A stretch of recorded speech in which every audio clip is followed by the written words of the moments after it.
Yo, how's it going, guys? Late night stream because I can't sleep, and I was thinking about venting a little bit because I just realized I lost 12 years of my life to the public schooling system, which is one of the worst atrocities that mankind has invented since the revolution industry era. And what I'm talking about is the invention of the expert.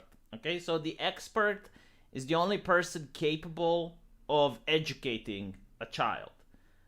You can't have the parents, you can't have tutoring, you can't have apprenticeship. No, it's the expert. Okay, so the expert, he's the only person enlightened enough to write the correct way of educating a child into a certain profession, and then the expert sends it to the school, and the school then has an army of teachers which is going to teach your child, and they're the only ones capable. And it's becoming to the point where, especially in the United States, I'm pretty sure it's going to be having a conversation where it's illegal to pull your kid from public school. Of course, in the US, I'm aware that the Constitution says that homeschooling is constitutional, but since when can they stack the court? Since when can they try various ways of preventing people from doing that? Thank you, Amaka. I appreciate it. And the reason is that the school is now focused more. I mean, they're outright saying, especially in the U.S., but they're outright saying that if you read some of the papers from Katz, I believe, a person that's really obsessed with this, is to Judith Katz is her name. Yeah, very progressive person. She writes that the teacher need to be like a second parent, right? So, well, taking the kid away from school is like taking him away from his mother. I mean, it's horrible. So, no, the teacher is capable of educating the child, and it should play a vital role. That is the progressive way of thinking, to fight against whiteness is to have a new way of thinking, right? A way that's against individualism, uh, whatever, yeah, but I mean, they're outright telling you. There's activists that are flat out coming out and saying what they plan to do, so you should believe them when they say it. Now, why do I hate the school system so much? Think about it this way. In the beginning, the idea of learning to read and write was the epitome of education. Well, not necessarily the epitome, but it was like only rich people could go to school, and they would benefit from an education, so they would have a head start in life. Now everyone goes to school, right? I mean, especially in a first world. I mean, if you talk about, I don't know, Somalia, maybe you have people there that don't go to school, but in America, like overwhelmingly, I think like everyone goes to school, and when everyone goes to school, going to school is not really something interesting. I mean, like you don't really get an advantage because you went to a school. It's kind of expected. It's kind of like walking. People expect that you learn to walk. I mean, it's not like, oh my God, he learns to walk. So now that everyone goes to school, I guess the next step is going to college, right? But everyone goes to college now. So I guess going to university, but everyone goes to university. So it's like something like you're wasting years of your life. You're wasting decades of your life. And you don't really get an achievement for it. It's like, yeah, you did this, and it had to be done. And when I look at the school, I mean, from a completely apolitical point of view, right? Like, I'm not talking about indoctrination or anything. I'm looking at the Romanian educational system. It was so goddamn bloated. I mean, it was fantastically bloated. So when I was, I believe, in 12th grade, I had to go to school for 8 hours a day. And then when I went home, I had to do homework for 4 hours a day. So it was like working in a factory during the Industrial Revolution. The amount of time that I had to spend in, not the physical labor, not the danger, but like just the amount of time that I had to waste my life with school was around 10 or 11 hours a day. If you want to do it properly and you want to get straight A's. I mean, again, 8 hours at school, and then you come home, right? You're walking, I assume, or you're taking the bus, so 1 hour to come home, and then half an hour to eat, and then you have to do your homework. So you have to study for history, you have to study for geography, you have to do the math exercise. It was like 10, 11, 12 hours. Disgusting, I know. Like, I was looking at my mom, like my mom was complaining that I don't study enough. And I was saying, Mom, you go to work and you're getting paid and you're working less than me. Okay, shut the fuck up. But why is it so bloated, right? Because this is a question that you have to ask. Why is the school system so bloated? And the reason is, like, they would outright tell it in Romania. The reason the school was bloated is because they couldn't fire teachers, because firing a teacher is cruel. Teachers have jobs and they need to send money at home. So once they would agree that something needs to be taught, they would never take it out. So, for example, just so you can understand how batshit crazy this was, right? In 11th grade, I was doing quantum physics. I'm not kidding. It's quantum physics, right? Like, obviously, like, you don't do quantum physics at the university level, but like the introduction into it, like the very basics. So I was doing quantum physics. I was doing molecular biology. I was doing, I think it was organic chemistry. I was studying Shakespeare. And like, you need to think, it's like, when the fuck are you going to use all of these things, right? Like, even if you go to a university, you're not, like if you go to med school, okay, you're going to need organic chemistry and you're going to need microbiology, but you're not going to need quantum physics at med school. You're not going to need Shakespeare at med school, right? Like, you're being bombarded with so much information that when taken individually, you can say, oh, well, I mean, he has to know Shakespeare, of course. Like, he has to know it. It's good if he knows a little bit about organic chemistry, but like, when you put all of them together, like, does a human being need to know all that shit? The answer is no, of course. Like, you don't need to know all of it. And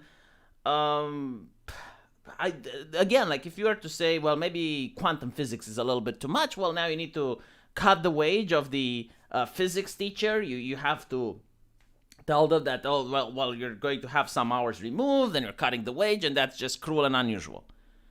And it's just, oh my God, it is so infuriating.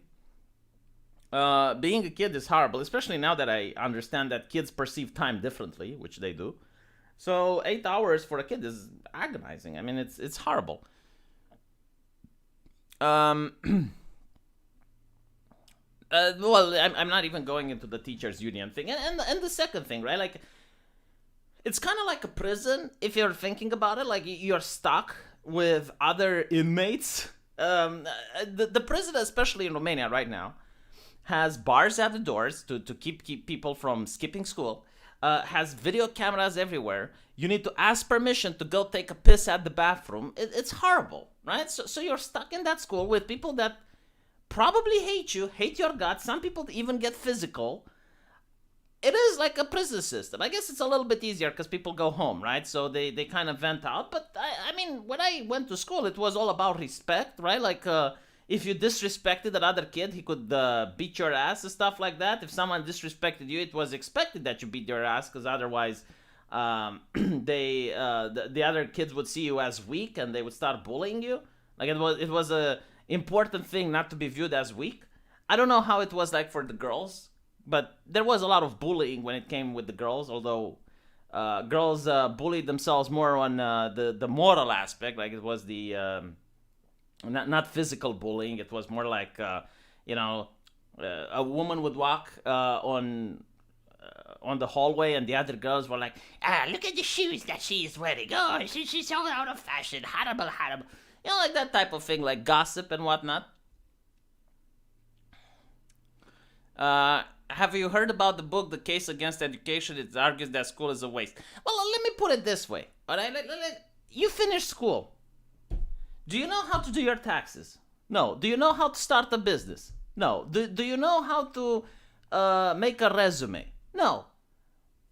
Do you know how to do anything? Like, let's put it this way. Let's say you have a school of straight A students, and you teleport them on a desert island. Oh, not a desert island. On an island, right? Like, you have like an ark. Can they create something? Can they use their knowledge that they learned in school with the quantum physics and the molecular biology and all that shit? Can they actually start a tribe? Like, not even like an advanced society, but a tribe. Like, can they survive Can they like figure out how to get water, figure out how to hunt, no, they can't. Can they start a business? Probably not. Can they even write a resume? No. Like when I was at school, I didn't like I learned Shakespeare, I learned complex numbers, I learned trigonometry and all that shit, but not for a while did I learn how to get a job. Like how do you get a job? Like what do you do? It's like you want to get a job. What do you do? Like, anything. You want to become a waiter. You want to flip some burgers. What is the process? I think I was like an idiot, going from burger joint to burger joint with my resume. Which again, it's like it's a dumb thing to ask for a resume for flipping burgers. Like, why do people ask for a resume to flip burgers? It's because, well, everyone is required to have some education, so they need to write there. But it's like, again, it's like you're flipping burgers. Like, what the fuck? So they need to give you a resume. It's disgusting. Like the practical things. For example, even like how to paint a wall. Like painting a wall is something that is a knowledge that I would have loved to learn. Right? Everyone has a house. Everyone might want to paint a wall. That's something that doesn't get taught in school. How to fix a leaking pipe. I mean, of course, you get the internet now and you can look at it. But back then you didn't have the internet. So instead of doing trigonometry, they could have taught you how to paint a wall. At the end of the day, if you're starving and you have absolutely no job qualification, painting a wall is a job that you can do and someone will pay you for it. All kids should do 3 months in jail as a high school elective for exposure.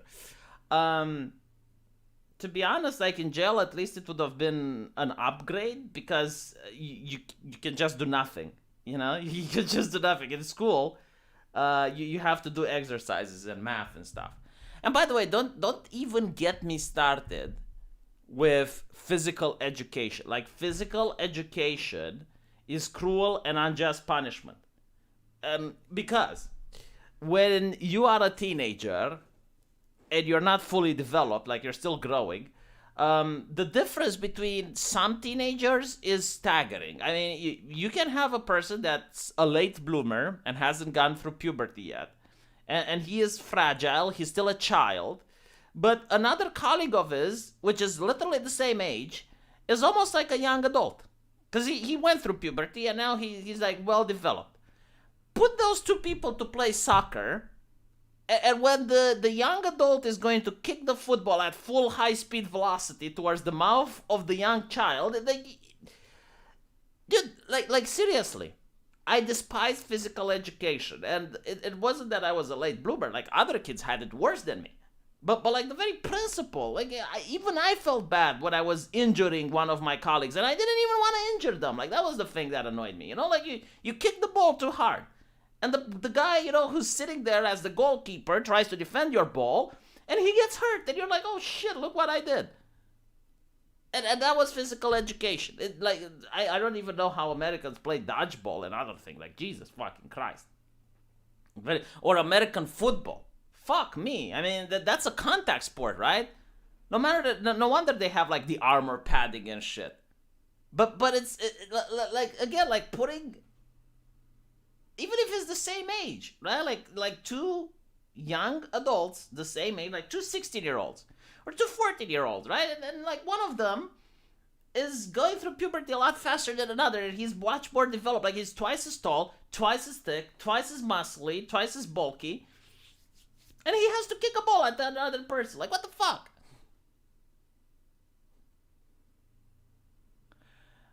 We didn't play dodgeball in Romania, Sarah. But it's, like...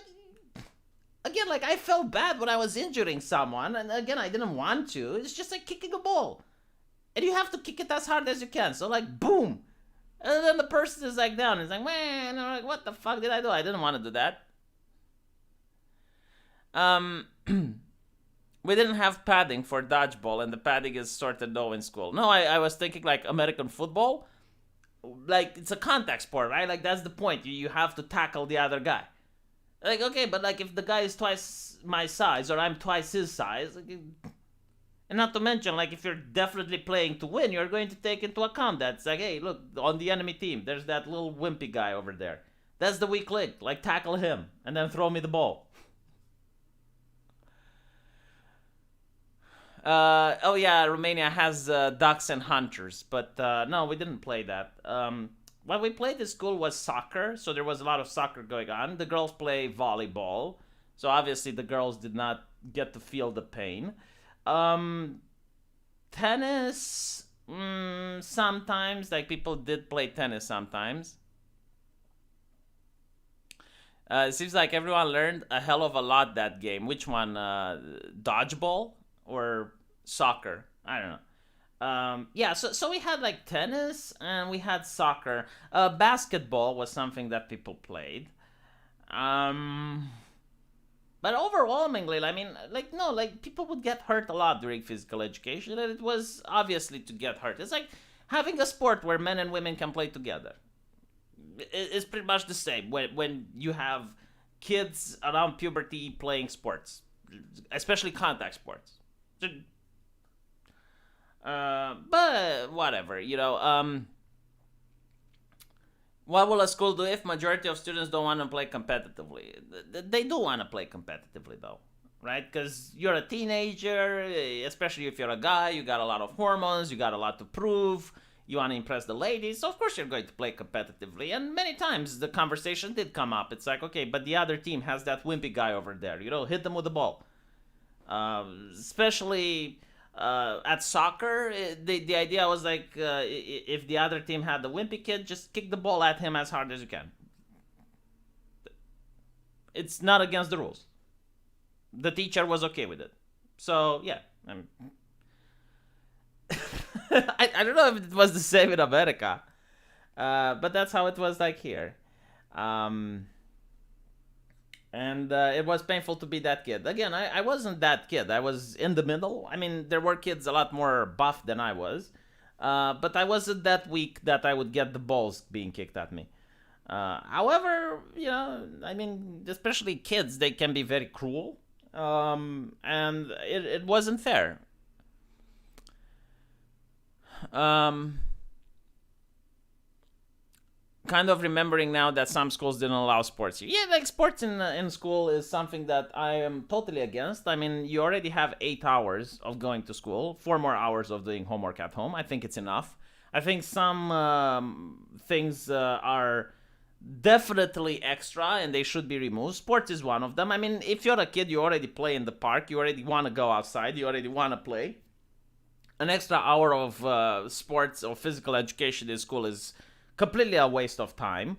Unless, like, fine, if like a school wants to have like extra hour sports. So, for example, a high school wants to have a football team and or a tennis team, and people want to play outside the hours. That's perfectly acceptable. I mean, I'm not against that. And of course, all of these American high schools, they offer a career to college if you're good at sports. So, sure, like, who wants to do it should. But I don't think people should be forced to do it. And there's been so many things that I would remove. So religion from schools, I would remove. In Romania, religion actually exists in schools. And every time they talk about removing it, it's like, well, it's actually good for the brain. Okay, take a dodgeball to the head and then tell me how good it is for the brain. Again, like, and I don't understand why people are bringing leftist logic into this. Like, just because it's good doesn't mean to be mandatory. Like, why do you want to force people to have good done upon them? Like, shut the fuck up with this idea. It's like, no, if something is good, we need to force it upon people. No, if something is good, people will do it, okay? Like, going outside and running and playing, all kids do it. Why? Because they like it. They don't need a school teacher to tell them to do that shit. And people, young people, they go out and they play with people their own age. They know exactly what they want. Like, you're not going to go play soccer with the kids that are twice your size. So anyway, moving forward. Religion, yes. Every time they want to remove it, they say, well, think about the poor teachers. Like, they're going to be out of a wage. Why would you do that? Music, another thing that I would remove. Like, if you want to sing, it should be optional. Right? Like, if you want to have the class choir or whatever, like, do it after school, after hours. People should be able to go there. Usually the argument is like, oh, well, what if no one wants to go? It's like, well, if no one wants to go, tough shit. Fire the teacher. It means it's useless. The market doesn't want that. What else? Like all the extra.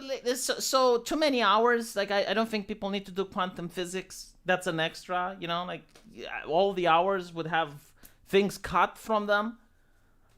It's okay for kids to do the physics with the volcano and to understand why earthquakes exist and to be able to calculate the forces, mass or acceleration. Okay. But when you're going to E equals mc squared, it's a little bit too far. I think like if people want to go that deep, they should actually go to the University of Physics and learn more. So it's just so much extra. Let's see what else. History, geography, second languages, like these are good. But again, like if I'm learning English, I don't want to learn Shakespeare. Okay, like I'm a Romanian. It's important to understand the English language, but do I need to know Shakespeare? I can read it myself if I'm curious. But fuck off. Just teach me how to speak English with a foreigner. That's all I want. I don't want to learn Shakespeare. It's a little bit too much, especially like at that age. I didn't understand shit. I didn't know what a kiss is, and you're telling me about Shakespeare and the Taming of the Shrew. And you want me to appreciate like the Taming of the Shrew. I was seeing like this very obnoxious woman and a man that's being an asshole to her. And then I didn't understand why the woman likes the man. It just blew my brain at the time. I was like, what the fuck is with this rubbish? Like you can't appreciate Shakespeare when you're in 6th grade. I'm sorry. The women did seem to get it though. Most kids take the path of least resistance. I know that all people take the path of least resistance. Which is why I know a person in the UK, which is now a woman. Not in his pants, not... to his friends, not to not in his behavior. He's a woman according to the state, right? In his relationship with the state, he's a woman. In his relationship with other people, he's a man. He changed his ID card from M to F. Why? Because it's the new meta. It's how the game is played. Again, I mentioned the story. He went to work one day, and it was at one of these office parties where people get drunk, and his drunk boss said the only reason he hired him was because he thought that his name was that of a woman. So my friend had his eyes opened. He became Buddha. Like he saw the nirvana, and he understood that the reason he didn't get so many jobs before was because he was a man, and he also realized that as a man, no one gives a shit if he gets discriminated or not. Like there's no press that's going to write about what his boss just did. There's nothing that he can do. So he realized, okay, well, can I change my ID from M to F? Yes. Does it cost me anything? No. Will I get perks? Yes. So okay, that's how the meta is played. That's how the game requires people to play it. He doesn't get to make the rules. Yeah, it is the new meta, exactly. So no, it's not Sargon. Like Sargon has his own company. There's no reason for him to do that. It's a guy that works in a corporation. By the way, why do everyone assumes that I just know one or two YouTubers? I think I know over 10 people from Britain. I know over 15 Americans. I know a lot of leftists. I know people from Brazil. I know people from Israel. I know a Palestinian. The idea, it's like, oh my god, well, he's a YouTuber. He only knows other YouTubers. It's okay. I do know other YouTubers as well, yes. But that's besides the point, right? It's kind of like if you're in Saudi Arabia, it's a perk to become Muslim. Is the meta there? That's how the game is played, right? Like if you're working at a Saudi corporation, being a Muslim is not necessary, but it is encouraged. So you do what you do. It's not even beat the crazies with more crazy. Although, to be honest, if like this is what people on the right don't understand, that politics is not about intelligence. Politics is about emotion. And you're more likely to win at politics if you play uh, not against the current, but with the current. So, for example, let me tell you why the right messes up at politics big time. This whole thing where, like countries, especially Germany right now, for example, the new government is incredibly radical. I mean, Jesus fucking Christ, its economic policies is going to be really bad for Germany. But it's not just Germany that's going to suffer, it's also Poland. And you have to ask the question, well, what the fuck did the Polish do to deserve it? But okay, fine. And one of their policies is that they want to give welfare to LGBT couples, right?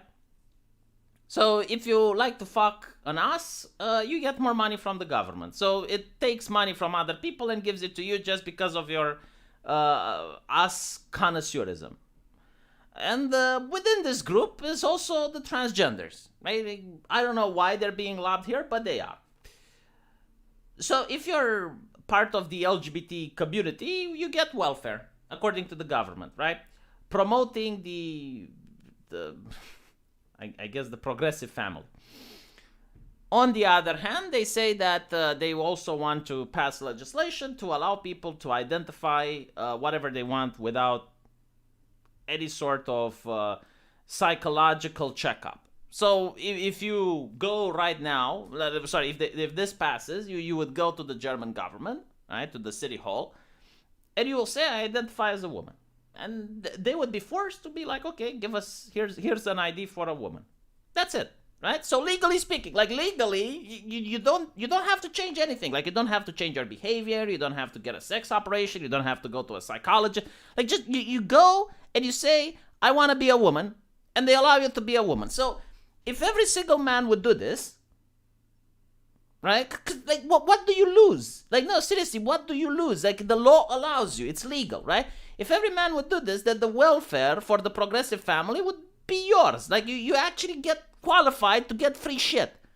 Now, if every single man would do this, obviously, that this whole charade would blow overnight. You would prove that a society cannot function this way. Like you cannot just say, all right, we're going to take money from some people and redistribute it to others, and you can be another if you want. Okay, I'm another then. Like I want free shit. Right? So what? Why don't people just do this? Why wouldn't people? Well, because my honor and my reputation. It's like, what the fuck are you talking about? Like, who's going to know? Yeah, your dignity. Like, what is your dignity to change a letter on your ID card? To get free shit, right? Like, you would actually crash the system if you did this. Like, you do understand that if every single man would change from M to F overnight, you would crash the system.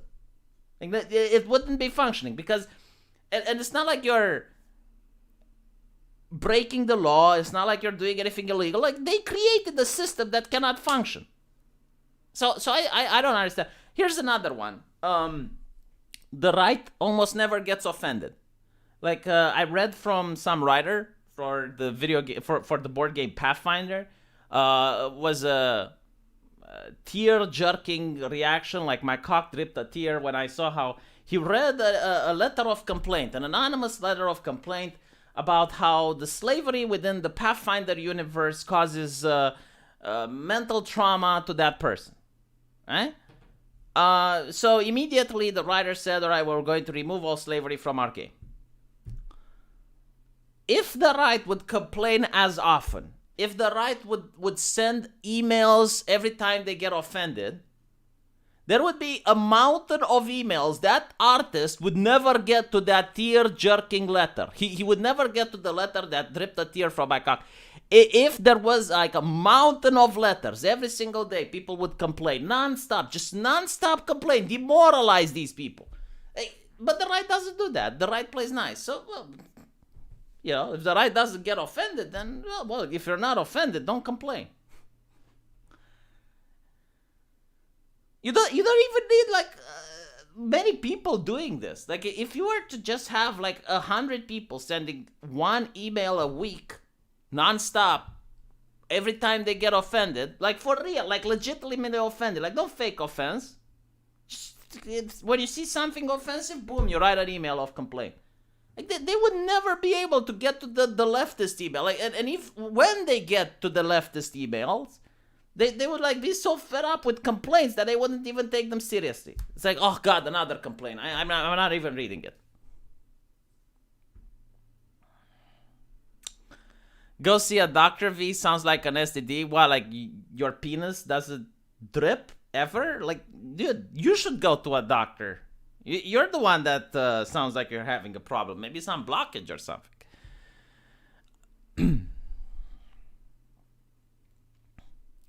The right used to do all that shit, but they've rolled a long time ago. Yeah, so the right used to have the piety warriors, is what I call them. They were religious institutions, concerned citizens of America, concerned, like 1,000 moms, I believe. And they would write letters of complaint. Yeah, like the concerned citizen letter is what they would do. And governments feared them, institutions feared them, companies feared them, because yeah, you could, like, if you ignored the letter of complaint from these people, you could eventually end up with people protesting in front of your company. It would cause a PR disaster. Other companies didn't want to do business with you. Yeah, I mean, before social media, people would give concerned citizen letters. It's something that Americans always did. Bring back political crusading. What do you mean bring back political crusading? Political crusading is here. Like, people are already politically crusading. Just because the right isn't doesn't mean that others aren't, and they're winning. Like, political crusading is effective. When both sides engage in political crusading, then there is the only correct business thing to do is to just shut the fuck up and sell the product. When only one side politically crusades, then what business do is they give lip service to that particular side, and they piss off the other side, because what is the other side going to do? For example, back in the day when you had the right doing all these concerned citizen letters and whatnot, you had companies claim they're very pious, they're very religious, they're very traditional and conservative, and you know, they would put the American flag on everything, and they would have the eagle on every logo. Why? Because if you put the American flag on a pair of underwear, people would buy it. If you put the eagle on a cup, people would buy it, even if it was a bad cup. So, you know, like now, companies are putting the LGBT flag on everything. They're putting their LGBT logo on everything. So it's not because they believe in that. It's because they know some people will buy it. Why would the corpos care about the right's money? The left has the degrees. The left has so much cash coming. Yeah, but, okay, so the left didn't used to have all these things. I mean, the idea, like if you were to take a time machine and go 10 years in the past, you'd probably think you're in a different country. No, like the left didn't used to have all of these things. But it got organized. They did the long march through the universities. Like, look at what the left did and just reproduce it. And if you were to reproduce it, you would get the similar results. They didn't do magic. They didn't cast a spell. They didn't materialize out of the ether. No, they did savvy politics. And with savvy politics, they managed to win. What the right can do now, I suppose, is to get just as offended as the left, put pressure on companies, and also try to create alternatives to almost everything. It's very difficult, but I think it can be done. Throughout human history, it has been done. I know in Romania, for example, it's probably one of the reasons the far right, the Iron Guard, yes, the Iron Guard created the alternative economy, which is why the deep state at the time took them out. The main reason, actually, because at the time, the Romanian government allied with Nazi Germany.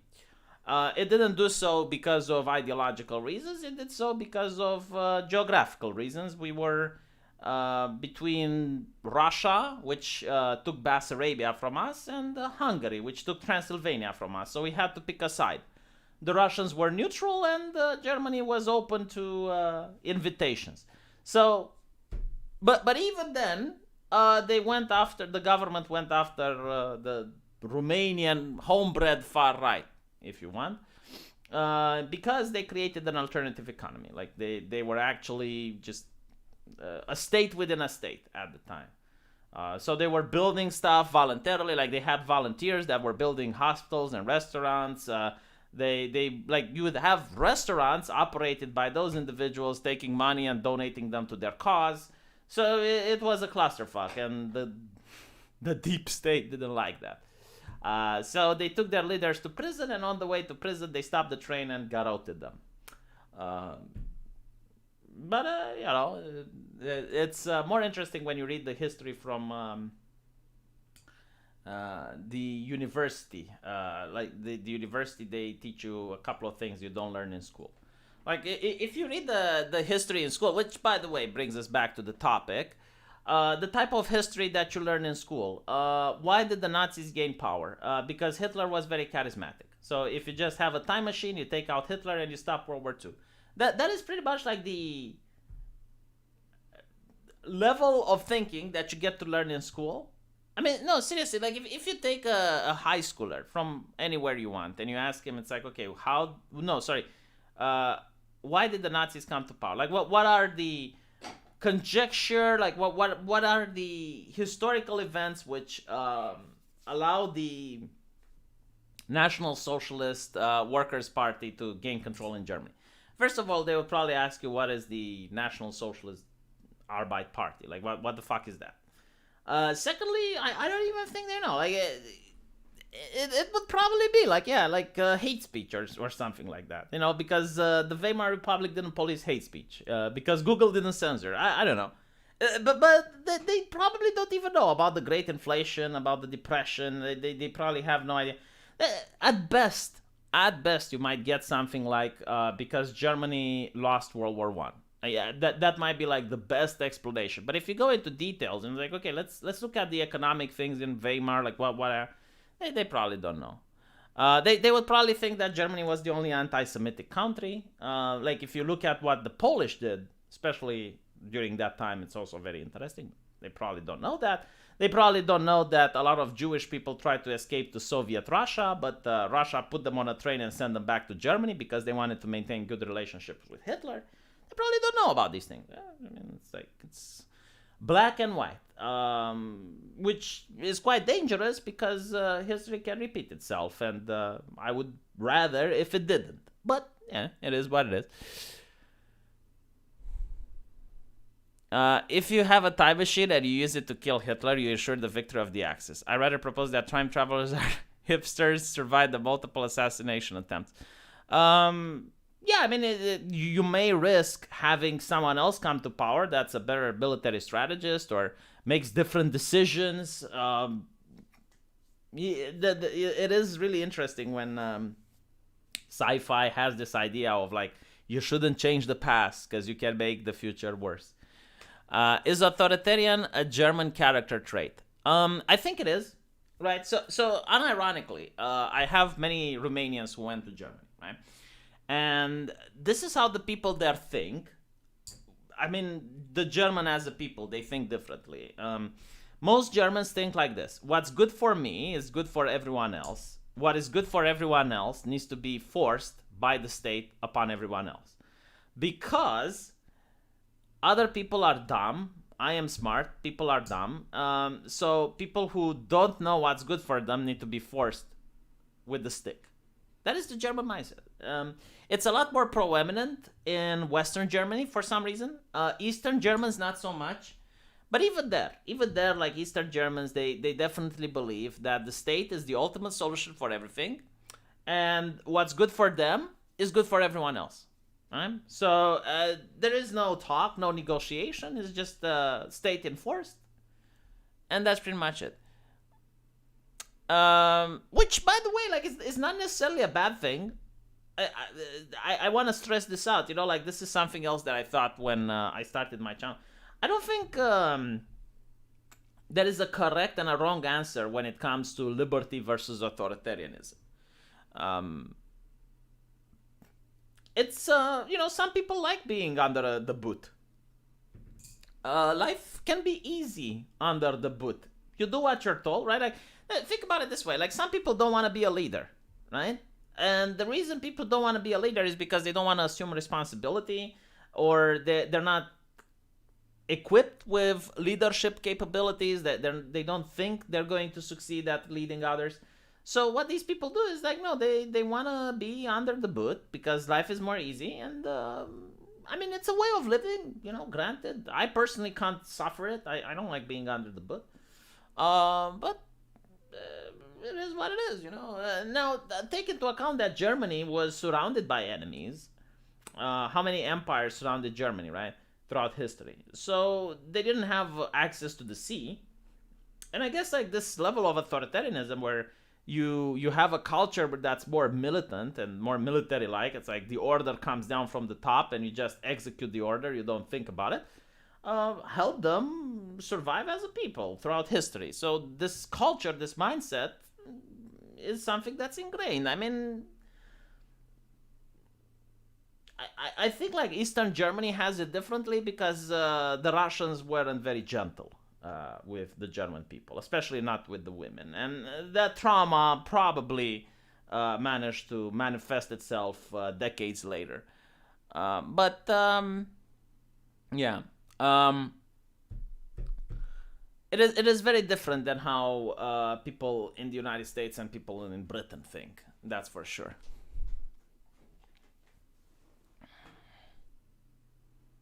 Germany has access to the sea. I was talking about historical times, right? So, and not the ocean. My bad, not the sea, the ocean. But okay, fine.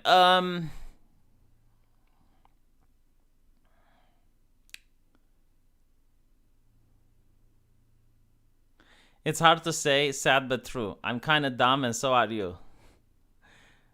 Well, no, that's not the thing. Like the Germans, they think. Well, most people that are authoritarians, they will say that they're smarter than other people, and because other people are dumb, this is why you need to have the government enforce X, Y, and Z.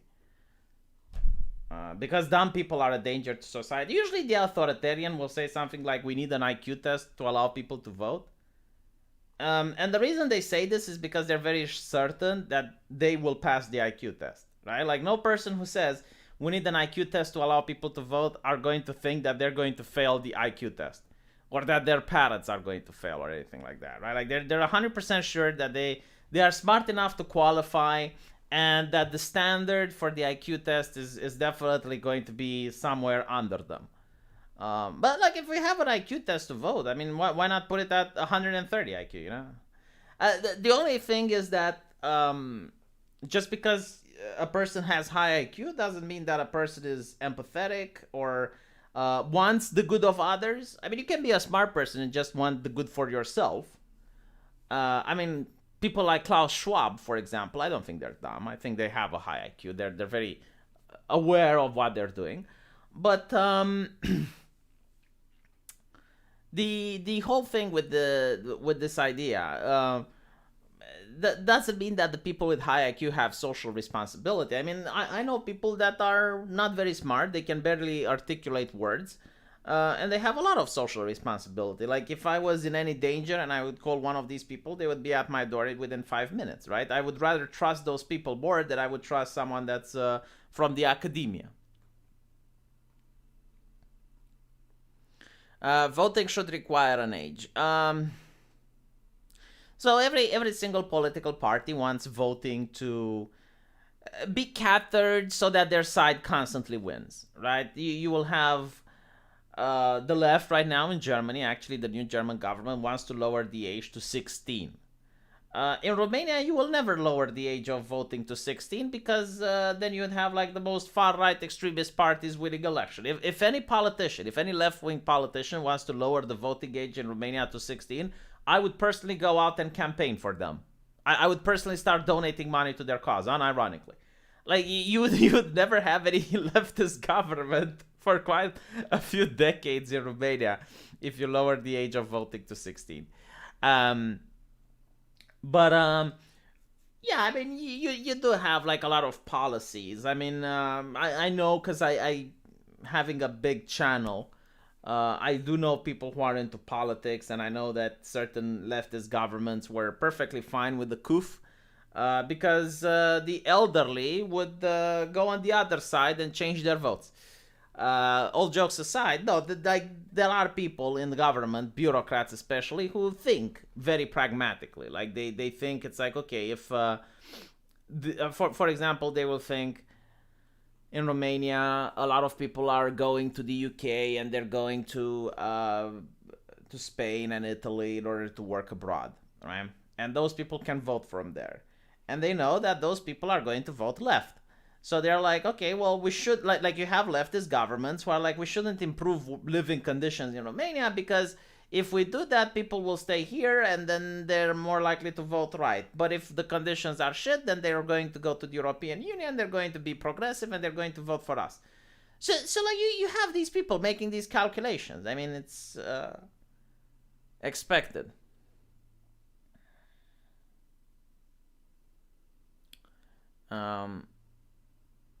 I don't think that voting is a joke and a waste of time. You know, like if voting was a joke and a waste of time, they wouldn't freak out so much about it. You wouldn't have social media. Like for example, the last thing YouTube changed was like contradicting the results in Germany. I mean, why the fuck does YouTube even care about that, right? So no, like don't get demoralized. Voting matters. Go out and vote. It's important. Again, if it didn't matter, they wouldn't freak out about it. Now, of course, voting by itself isn't what democracy is all about. You should also go to protest. You should also sue the government. Yes, sue the government when you know the government is in the wrong. I mean, in Romania, there have been 5 or 6 laws that passed recently which were declared unconstitutional because people sued the government. You know, like it's kind of like when I was at the university, I had a friend and he was in charge of the student union. And the student union in Romania wasn't progressive or anything. It was actually a student union. And, you know, he was talking with another colleague and he was pointing out, like everyone was upset because the university actually did something which was hurting the students, and it was illegal. It raised the price of tuition by breaking its contract. So all of a sudden, because of inflation, the price of university raised by 20%, and a lot of students weren't able to pay it. So, you know, like students were complaining, and he asked one student that actually was about to get kicked off for not being able to pay his tuition. And he said, it's like, why are you upset? It's like, well, I'm upset because of this. And it's like, well, what did you do about it? It's like, well, you know, we wrote a petition. It's like, that's it? It's like, yeah. Well, did you go in front of the dean and tell him that he's an asshole? Like, no. Did you protest in front of the dean's office, preventing him from entering the office? Like, no. Did you sue the university? No. So how do you expect for, like if you don't care at all, why do you expect other people to care, right? Like everything that he said was legal to do. Like, yes, you're allowed to protest. You're allowed to call the dean an asshole, despite what the progressives would say. No, you are allowed in a free society. You are allowed to curse someone. You are allowed to protest and prevent, you know, someone from gaining access to a building. Unless it's a hospital or something, then it's not allowed. But in Romania, it's allowed to protest in front of a university and not allow the teachers to go in. Yeah, it's part of a peaceful protest. Just like the BLM are allowed to protest on a highway and prevent cars from traveling. Yeah, but like you need to understand, like, what are your rights? Your rights, like democracy, isn't just you go to vote. It's not just you sign a petition on Facebook. No, you actually need to know your rights and use them. You have a right to sue. And by the way, just pointing it out there, like sometimes the lawsuit itself is the punishment, even if you lose. Like if 100 people sue the dean, and he's like swamped with lawsuits from left and right, yeah, he might not think, like next time he's thinking about raising the tuition price, he's going to think twice about it, because he's going to be like, okay, well, you know, I can get through this and it's legal, but I'm going to get sued for the rest of my life. I don't like going to court. I have a busy time. I want to fuck my wife. I don't want to be in court all day. I don't want to hire a lawyer. I don't want to do this and that. Maybe I shouldn't raise the price. But yeah, again, you need to start thinking in practical terms.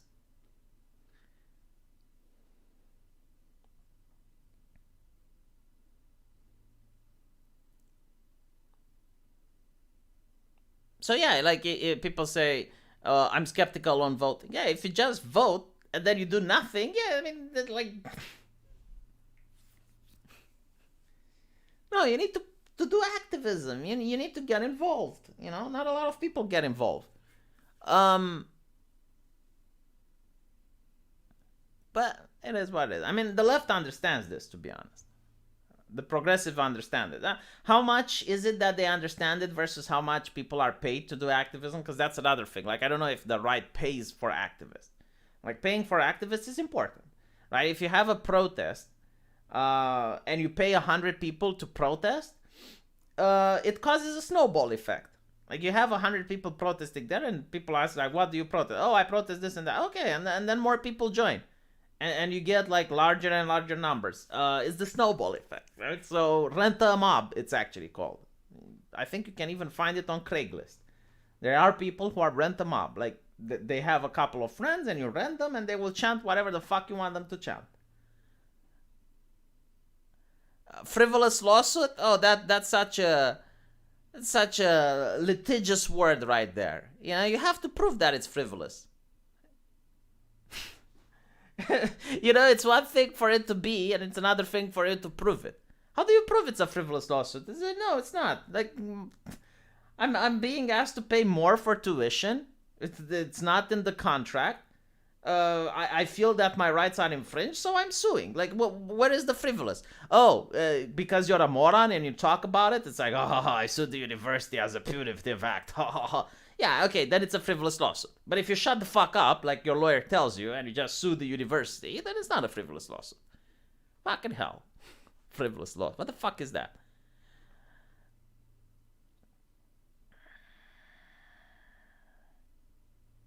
Did you ever wonder why we can't remember the taste of food, nor can we describe it well? Like, what's the taste of strawberry? Okay, so now you raise the bizarre question because I can remember the taste of food. But like describing food, it's because the taste is so, it's like describing smell or like describing sound. Like there are certain things that can't be put into words. It's like describing color. So we do have problems with describing visuals and smells and tastes. You kind of, like make a comparison. It's like a chickeny flavor, but nah. So yeah, it is interesting. I don't know how you could, like, you would have to create a number of words and adjectives that would describe like different tastes, and even then I think like maybe people would have, yeah, I mean, there's absolutely no way of knowing if the way I taste strawberry is the same way you taste strawberry. I mean, sweet is something that we can all agree with. But there are experiments which show that certain people, for example, don't have the same taste palette as other people. So I guess maybe that's why we can't describe it as good. Color is easy. Red looks like red. Okay, describe to a blind person color. A person that never opened his eyes. Go and describe color to him.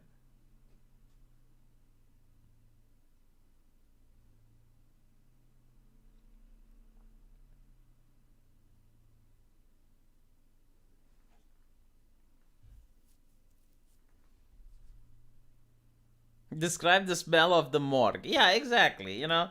Um, to be honest, the smell of the morgue is actually easy to describe. It tastes of, at least in Romania, it tastes of formaldehyde. So if you know the taste, it smells of formaldehyde. So it's what they use to preserve bodies, and it's a chemical smell. It makes you go dizzy, and it's actually unhealthy. It can give you cancer if you keep working for decades in a morgue with that smell. Do you have Kentucky Fried Chicken, and do you think it was as good as 15 years ago? So we do have KFC here. I don't think I had it 15 years ago, but when it first came out, it was absolutely delicious, but I think they dropped their standards. So I don't know if the produce Like the chickens, if they're being treated differently, like do they stick them with different hormones and whatnot? But yeah, they did taste better 15 years ago. Although, like it's possible that just like when you're a kid, you perceive time differently. Maybe your tastes get different as an adult. Because I also noticed the fact that there are a lot of foods that I hated when I was a kid that I'm perfectly fine with eating now, and vice versa. Like there are foods that I loved when I was a kid and I just can't handle them now anymore. So maybe there's a little bit of that.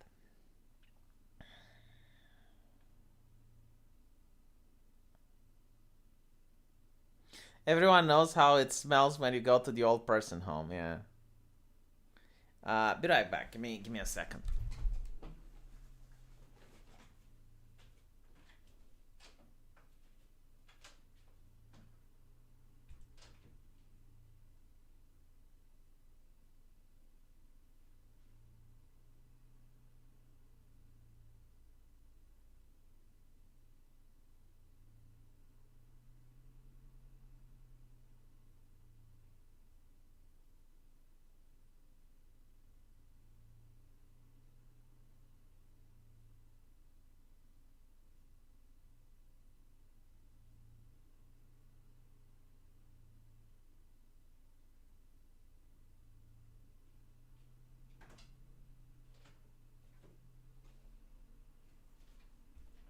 All right, I'm back. Yeah, if you have any questions about politics and activism, now's the time.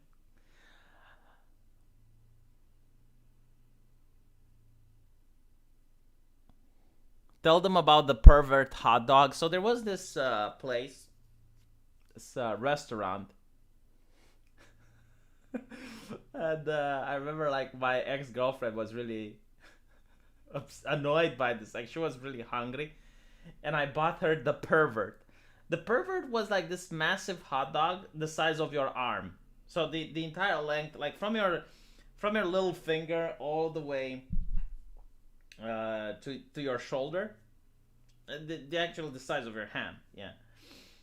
And the problem with the pervert was that it was very difficult to cut it. Right? So you had to bite off it. And my ex girlfriend, she was very ladylike, and she was hungry, and she was. She can't put that in her mouth because it looks weird. It was hilarious.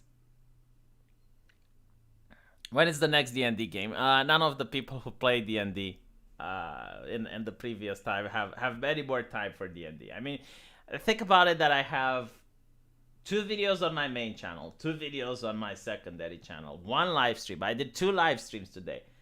I don't have time for D&D, unfortunately.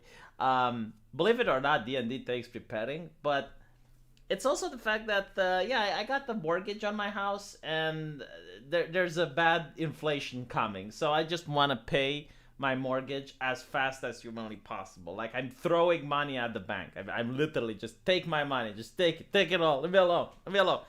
So the moment I will just have the loan to the bank finished, I will be happy. Oh, there's another super chat from Dick. I've been also turning my days and nights around lately. I hope we don't start bleeding together. Well, it's very difficult to unturn them.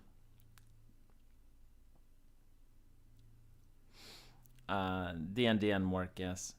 As a Romanian, what do you think of the Ukrainian situation? Okay. I don't think there's going to be a conflict in Ukraine. And the only way that you can have a conflict in Ukraine is if China invades Taiwan. If China invades Taiwan, then that would be World War III anyway, so you're fucked. If Russia invades Ukraine, then Romania would probably start the mobilization process. So it would start mobilizing its army, and it would probably join on the side of Ukraine. If Romania doesn't do that, so Russia gets into Ukraine and Romania doesn't start mobilizing, I'm leaving Romania. I mean, I'm taking my wife and I'm going west. I live on the border with Moldavia. If Russia invades Ukraine, it's not that they might invade Romania. It's there might even be accidental fire. You know, like like missiles that miss the target. So yeah, I would just go west. You know, all of a sudden, I love London. I love multiculturalism. Like yes, multiculti really good. Vaccine mandates, I love it. Everything is great.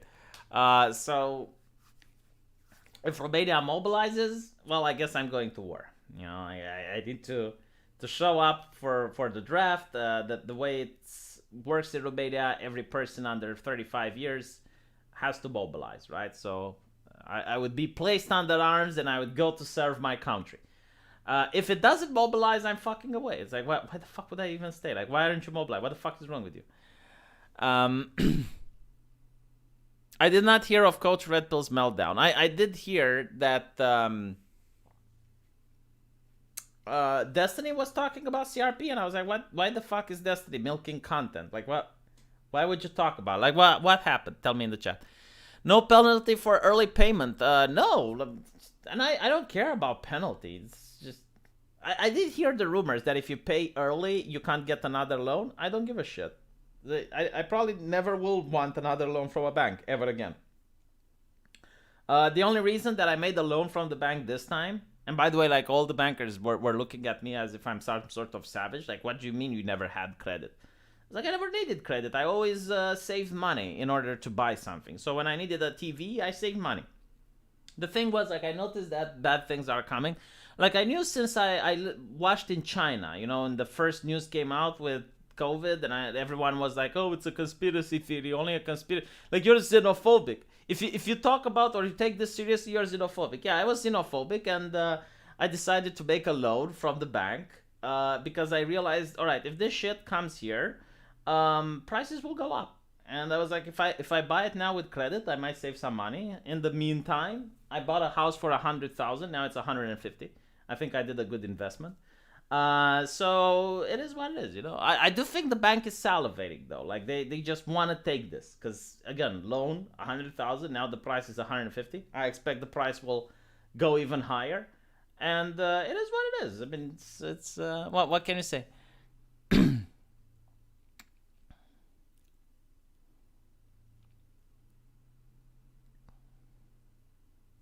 Yeah, if you pay early, you get bad credit. Yeah. I mean, they won't tell you, but it is true. Like you will get bad credit, and I'll tell you why. Because the bank invests the money into various things, and when you pay early, they have to take the money away from those things. So yeah. As a Romanian, what do you think of the Moldavian unification? It's a tough question. Most of the Moldavians now are very, very left leaning. I mean, Moldavia is one of the only nations in Europe which voted for communism into power. Right? Like everyone else got rid of communism, Moldavians wanted communism back. If Romania and Moldavia would unify, the biggest problem that I have is the idea that they would vote communists into office. So I would rather avoid that if it's possible. Which is why it's like, okay, you know, first they need to be integrated economically. So I'm all for removing the border between Moldavia and Romania, just allowing them to come here and work here as much as they want. Make them wealthy by that, because like if the border would be open, Moldavia would also get money. And with time, you know, then consider it. But right now, the way things are, a unification with Moldavia would mean bad things. Like it would make both countries worse. It needs to get away from the leftist mindset and just you can do that. And by the way, like if there is no border between Romania and Moldavia, and if they can work here and vice versa, what's the problem? I mean, what more do you want? Oh, do you want to vote in the Romanian government? Maybe not. I don't want to vote in the Moldavian government either, so there's that.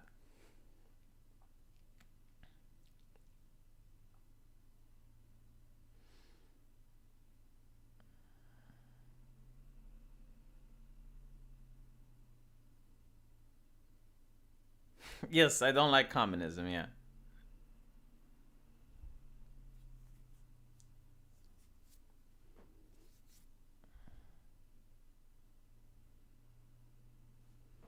Okay,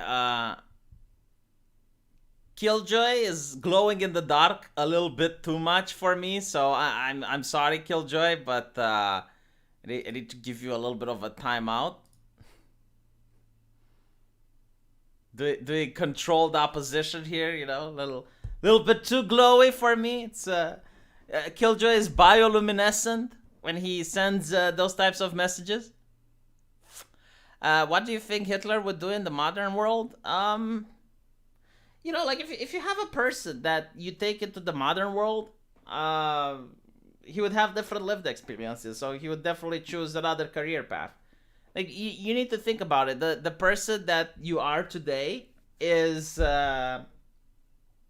built by your previous experiences. So if the things you did last year would have changed, then what you do this year changes dramatically. So if you took Hitler in the modern world, he would probably not even be a politician. You know, he wouldn't have gone to war. He wouldn't have had his ideology. So yeah.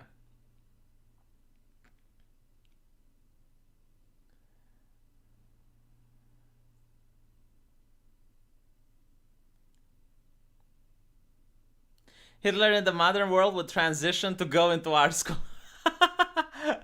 No, it's funny. I wonder if there's like there are already people who lie about um,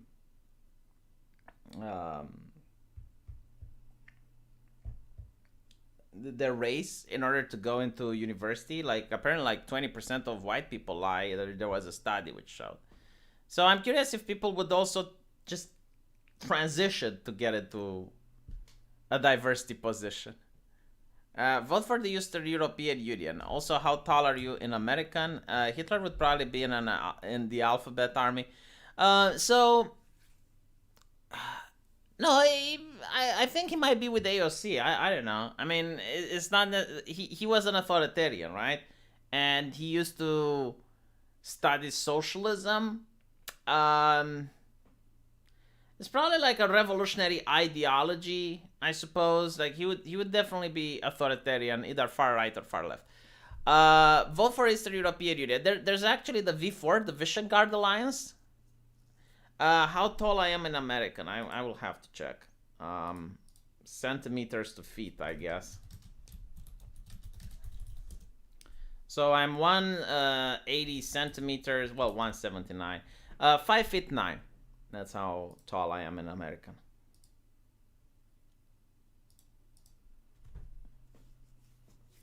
I love Rammstein. Although I don't really listen to music that much anyway.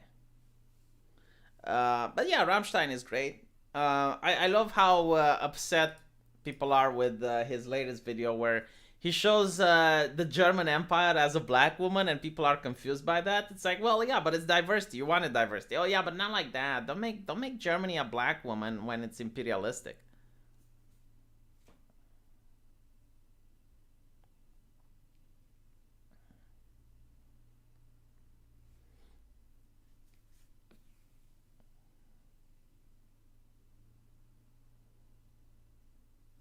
What happened with hydrogen fuel? Don't they still use that for rockets? I think it's very expensive to produce.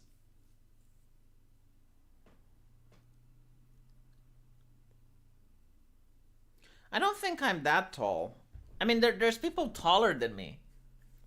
Yeah, I think I'm average. I mean, there's people that are taller than me, but there's a lot of people that are smaller than me. Usually, I'm taller than other women. But if some women put high heels, then they can be my height or higher.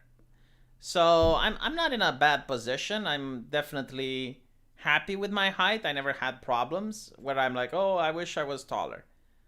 Um, but yeah, I mean it's really bad if you're a guy and you're small. Hydrogen fuel cells have been a Canadian scam. Still 5 years from car batteries. Oh, I thought they used hydrogen fuel with rockets or something. Oh, okay, I guess I was wrong.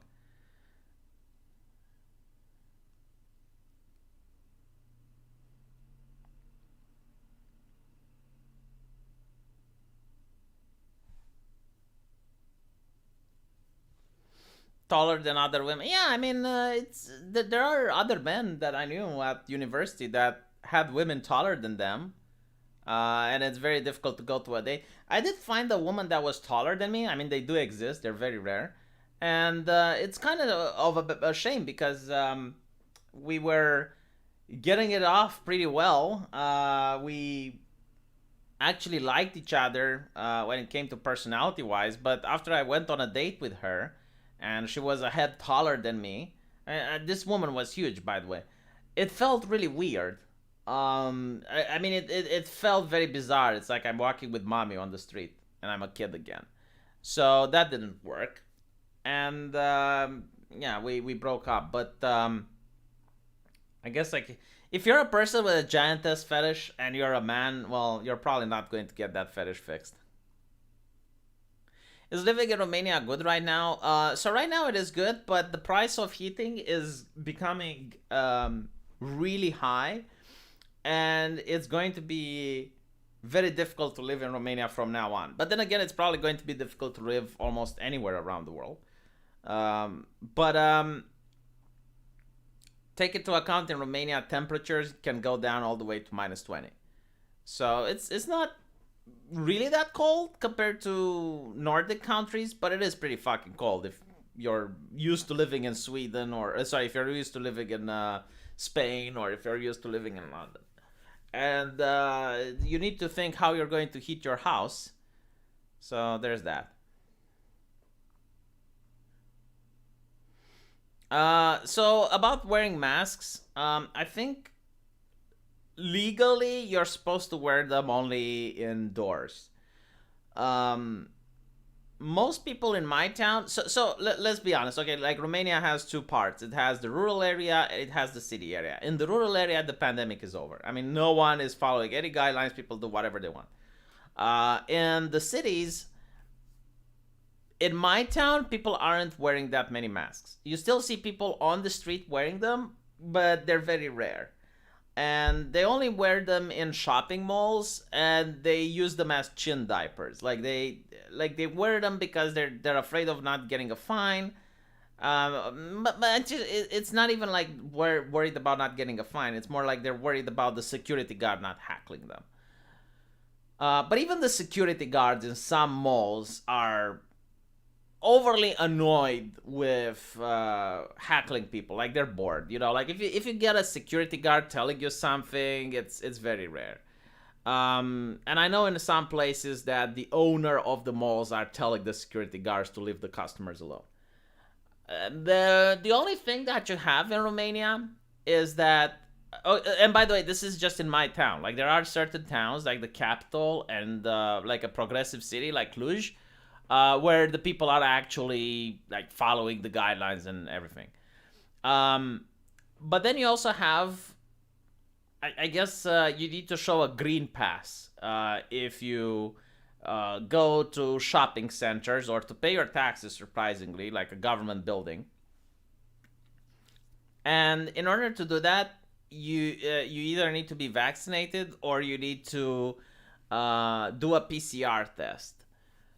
So basically, like show the QR code. And there are people who go to the shopping mall, and I think they have one QR code for the whole family. Like in some cases, they have one QR code for 100 people or more. So yes, the QR printer goes brrrr. I'm telling you the reality, okay? If you're a Google moderator, please don't come after me. All right, I'm not encouraging people to do anything. I'm just telling them the reality on the ground because they asked. And that's how it is in my country. They tried to pass today a law to make it mandatory to work. If you like to make it mandatory so that you need a QR code to work, it didn't pass. It probably didn't pass because number one, it would be unconstitutional. The Romanian constitution states clearly the right to work is not going to be infringed. I mean, there's no ifs or buts. The Romanian Constitutional Court so far has got, I think, like 5 or 6 pieces of legislation thrown out because they were unconstitutional. Then there's a lot of people within the parliament which have their own hotels and they have their own businesses, and they know, based on what they see in America and in other places, that whatever the state forces people to show QR codes if they want to work. Around 10 or 15% of people just quit. So they don't want that to happen in their business. They don't want to get sued. So it's probably not going to pass. So in other words, right now, the people in the government knows that people are faking the codes, but they don't want to do anything because they want to see as, okay, they're trying to do something in order to like please the ones wanting authoritarianism and wanting the government to crack down on people. Like, okay, so they get to see as if they're trying to do something, but at the other time they're not pissing the other people off by allowing them to keep like making the QR printer go brr. That Yankee predicted this demand for gas in his song when he said, Dame más gasolina, give me more gasoline, the sacred and the propane. Well, I mean, empires are built on energy, right? So right now it's gas. Before that, it used to be coal. Before coal, it used to be wood. So yeah, I mean, the price of fuel is always going to influence the way of life in many countries around the world. So the thing with gas is that it influences all the other prices. So if gas goes high, then everything else goes high. So it's a nightmare. It's the worst type scenario when the gas price goes up.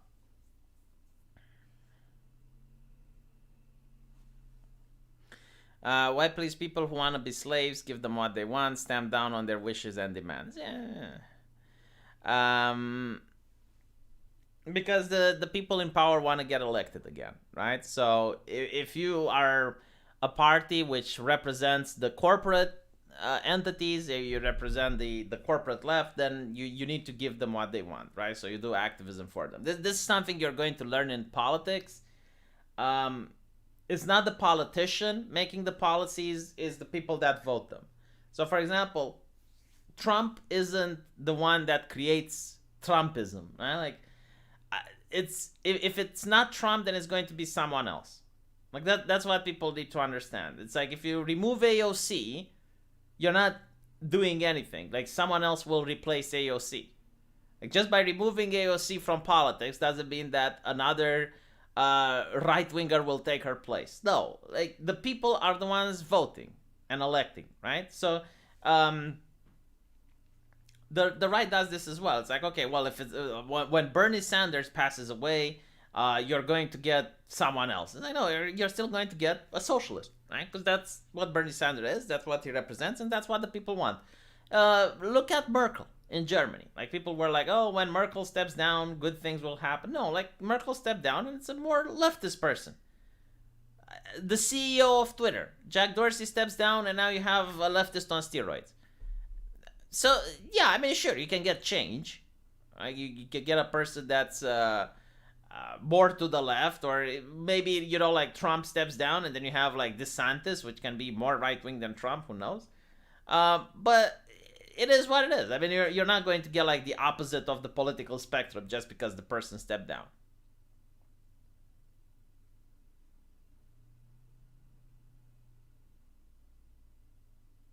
I do not have a guitar pick, no. Did I buy coal and wood just in case gas to warm your house? No, you can't. So the house isn't built to have a place like a fireplace, right? I don't have a chimney. So if I were to have coal and wood, there's nothing I can do with it.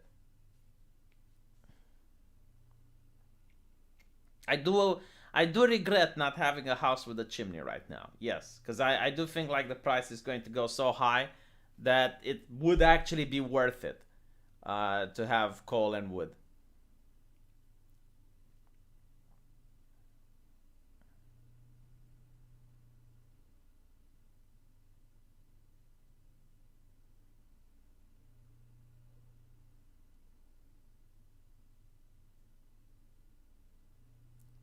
What are the three things required for burning? I don't know. Fuel, fire, and the will to make it burn. Kindle, I guess.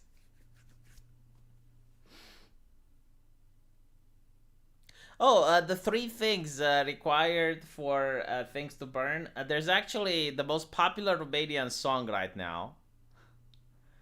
Um, Bottle and rag.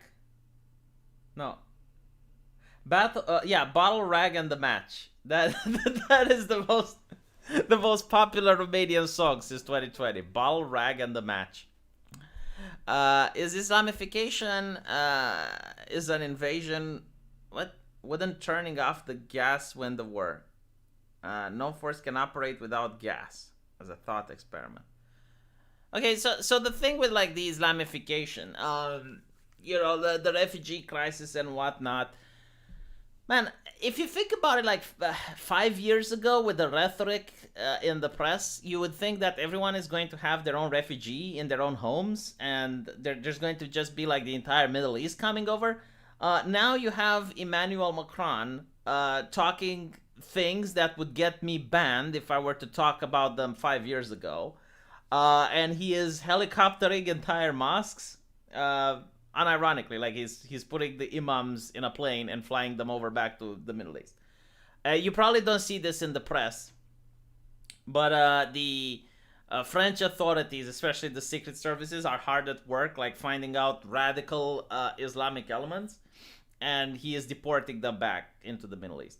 And not only that, but it's not just the rhetoric; it's also the the like Islamo-leftism.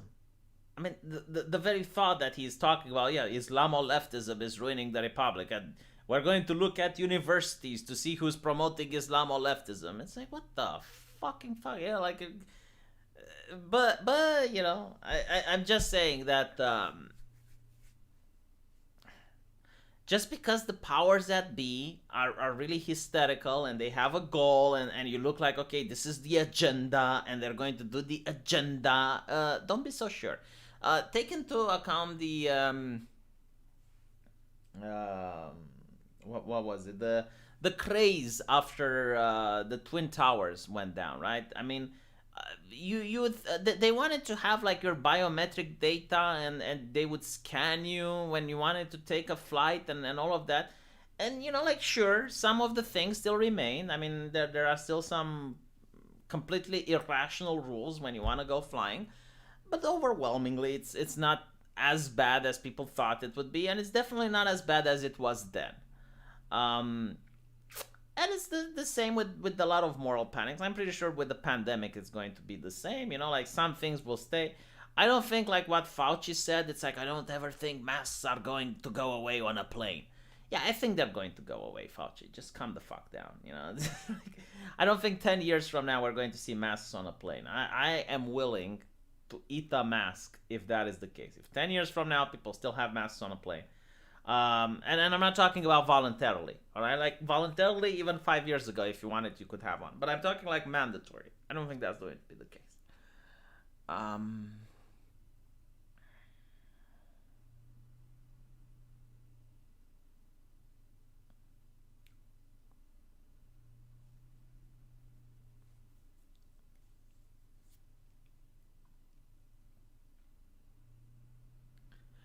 Why didn't Trump fire Fauci? Okay.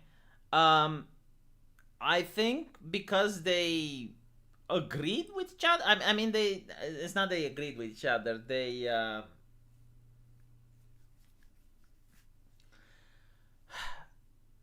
worked well with each other, I guess. Like, and this is what both Fauci and Trump said in private at different times, that they understood each other. Yeah, that's the correct word. They understood each other. Now, recently Trump came up and he said, "Oh, well, I couldn't fire him at the time because, like, the left would freak out because if he got fired at the time, then it would have been viewed like I'm anti-science and blah blah blah." And now he would have fired him because now he contradicted himself on so many issues and is different. So, okay,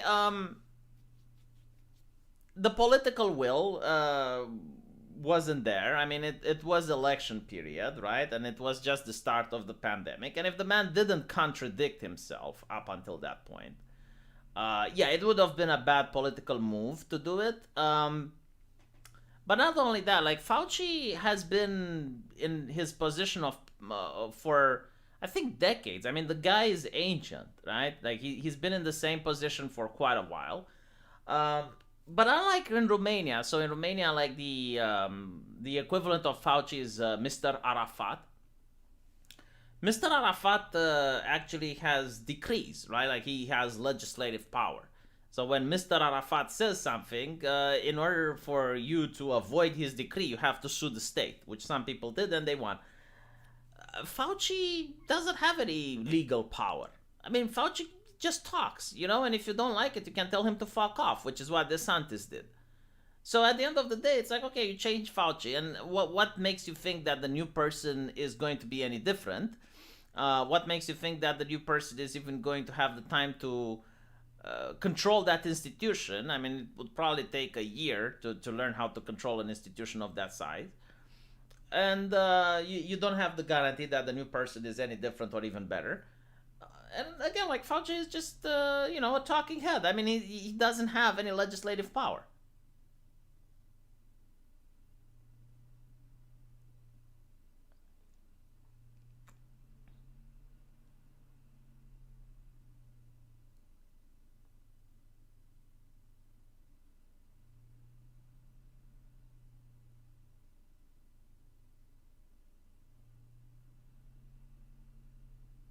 Arafat got Nobel Peace Prize and he wore a pistol on his hip. No, as a Romanian, I don't think so.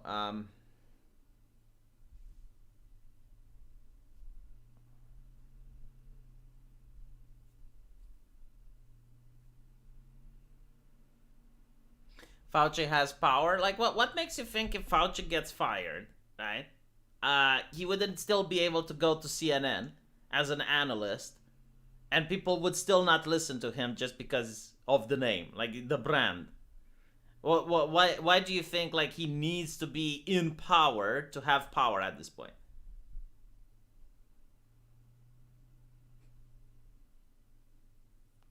And again, why do you think that the new person isn't going to be like why do you think the new person is going to be different? Yeah, I mean the power that people listen to him, but like people listen to him regard at this point, even if he gets fired, people will still listen to him. He can just go on CNN and he can have a talk. In fact, he would probably have more time to go on CNN. Like he would have more time to give more interviews.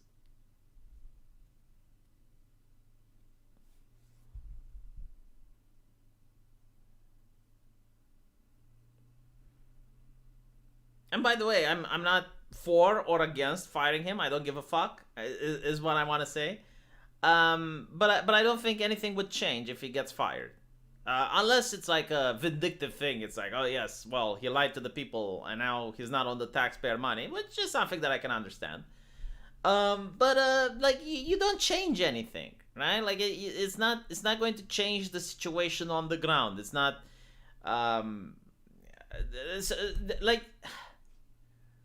the only thing that could change is like if DeSantis manages to become president. Like, okay, that would definitely change the situation. But you're not changing the situation just by removing Fauci. Yeah, but the new boss, same as the old boss, exactly. Like that's pretty much how it is. Especially like you need to understand people in positions like that. They're usually just the talking heads. Like think about the diplomat for a country, right? Like if you change the Russian diplomat, you don't change the Russian external foreign policy. I mean, the diplomat is just the word carrier. He carries the word of the people behind him. And this is with every institution that's large. It's not like a conspiracy theory or something. Just think about it this way. The school director. Like the school director doesn't just talk in his name. He just doesn't think of things that. No, like he talks with the other teachers and then tells you what the other teachers have said.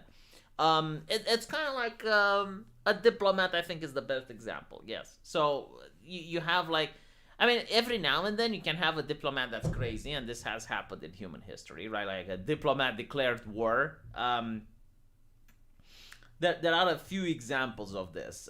So you would have back in the old day when you didn't have telephone, and in the medieval time, diplomats were actually like the will of the king. So they would take decisions on the spot, and then they would come back and they would tell the king what happened. So you had times when a diplomat felt insulted, and they would declare war, and then they would go back to the king and said, well, we declared we're at war with this nation, and the king would be like, what the fuck, why? Well, it's because the guy groped my wife. Okay.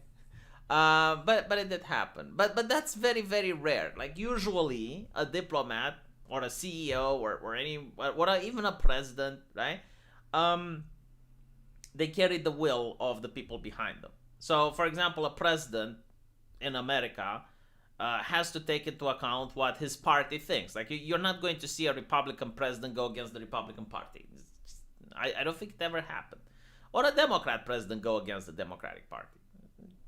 Makes no sense.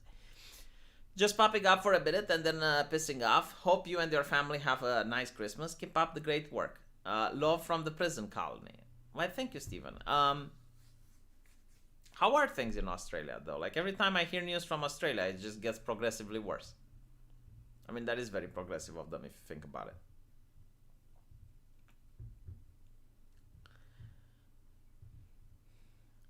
If Fauci paid for it, like the puppies, and covered it up, he may be as big as a criminal and Mao. By the way, I love the whole puppies thing. It's because it managed, like it was such an amazing piece of propaganda because it united the left and the right. So you have a little bit for both. The left, they care about puppies and animals, so it played on their heartstrings. And the right doesn't like the government spending money on nothing. And apparently that was an expensive research, which proved absolutely nothing. So it was a waste of taxpayer money. So it brought the left and the right together. Very rarely do you get to see these nice pieces of propaganda that has a little bit for everyone. I mean, the great unifiers.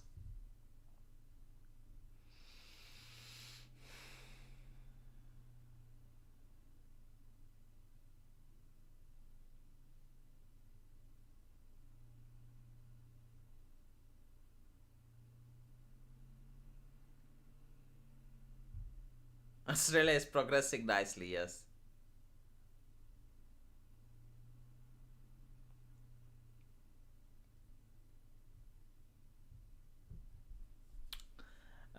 Anyway, I think I'm going to go to bed now because it's 6 a.m. So thank you guys for watching this. Really, thank you for the super chats. And I'll see you all in tomorrow. Take care.